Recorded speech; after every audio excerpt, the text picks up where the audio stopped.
ದಾವಣಗೆರೆ ದಕ್ಷಿಣ ಉಪಚುನಾವಣೆಯ ಕಾವು ದಿನದಿಂದ ದಿನಕ್ಕೆ ಹೆಚ್ಚಾಗ್ತಾ ಇದ್ದು ಇದು ಈಗ ಕೇವಲ ಮತಗಳ ಹೋರಾಟವೋ ಅಥವಾ ಕಾಂಗ್ರೆಸ್ ಇಬ್ಬರ ಪ್ರಭಾವಿ ನಾಯಕರ ಪ್ರತಿಷ್ಠೆಯ ಕಡವೋ ಗೊತ್ತಾಗ್ತಾ ಇಲ್ಲ. ಸಚಿವರಾದ ಎಸ್ ಮಲ್ಲಿಕಾರ್ಜುನ್ ಹಾಗೂ ಜಮೀರ್ ನಡುವಿನ ಶೀತಲ ಯುದ್ಧ ಈಗ ರಾಜಕೀಯ ವಲಯದಲ್ಲಿ ದೊಡ್ಡ ಚರ್ಚೆಗೆ ಕಾರಣವಾಗಿದೆ.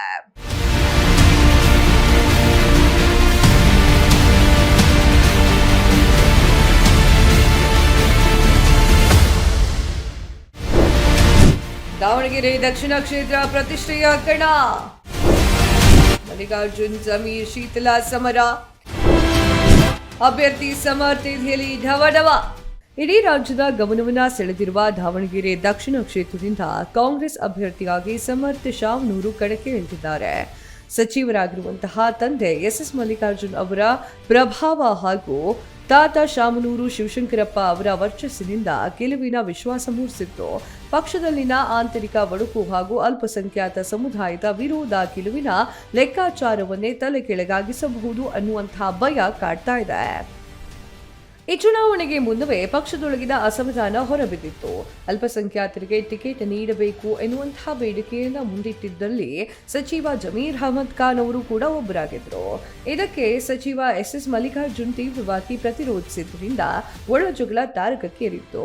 ಇದರಿಂದಲೇ ಜಮೀರ್ ಪ್ರಚಾರಕ್ಕೆ ಬರುತ್ತಾರೋ ಇಲ್ಲೋ ಎನ್ನುವಂತಹ ಅನುಮಾನ ಮೂಡಿತ್ತು. ಆದರೆ ಎಲ್ಲಾ ಊಹಾಪೋಹಗಳಿಗೆ ತೆರೆ ಎಳೆದಂತೆ ಜಮೀರ್ ಅಹಮದ್ ಖಾನ್ ನಿನ್ನೆ ದಾವಣಗೆರೆಗೆ ತೆರಳಿ ಸಚಿವ ಮಲ್ಲಿಕಾರ್ಜುನ್ ಅವರ ನಿವಾಸಕ್ಕೆ ಭೇಟಿಯನ್ನ ನೀಡಿದ್ರು.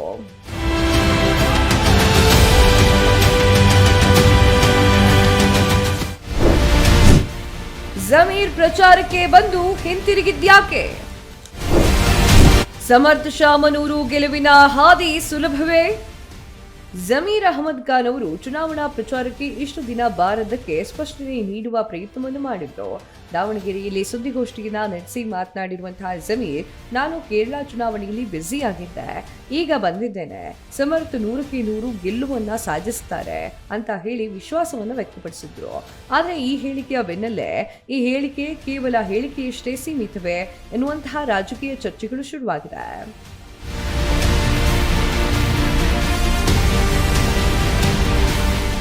ಜಮೀರ್ ಅವರ ಭೇಟಿ ಕೇವಲ ಸುದ್ದಿಗೋಷ್ಠಿಗೆ ಮಾತ್ರ ಸೀಮಿತವಾಗಿದ್ದು ಯಾವುದೇ ರ್ಯಾಲಿ ಅಥವಾ ಸಾರ್ವಜನಿಕ ಪ್ರಚಾರದಲ್ಲಿ ಭಾಗವಹಿಸದಿರುವುದು ಕಾರ್ಯಕರ್ತರಲ್ಲಿ ನಿರಾಸೆಯನ್ನು ಮೂಡಿಸಿದೆ.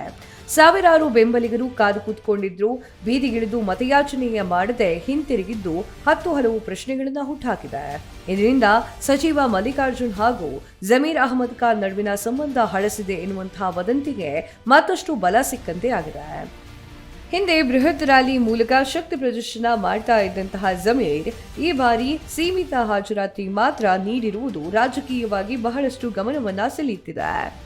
ದಾವಣಗೆರೆ ದಕ್ಷಿಣ ಉಪಚುನಾವಣೆ ಕಾಂಗ್ರೆಸ್ಗೆ ಕೇವಲ ರಾಜಕೀಯ ಪರೀಕ್ಷೆಯಾಗಲಿದೆ. ಪಕ್ಷದ ಆಂತರಿಕ ಒಗ್ಗಟ್ಟು ಪ್ರದರ್ಶಿಸುವಂತ ಅಗ್ನಿ ಪರೀಕ್ಷೆಯಾಗಲಿದೆ. ಸಚಿವರ ನಡುವಿನ ಸಮನ್ವಯ ಕೊರತೆ ಅಭ್ಯರ್ಥಿಯ ಗೆಲುವಿನ ಮೇಲೆ ಯಾವ ರೀತಿಯ ಪರಿಣಾಮ ಬೀರುತ್ತದೆ ಅನ್ನೋದನ್ನ ಕಾದು ನೋಡಬೇಕಾಗಿದೆ.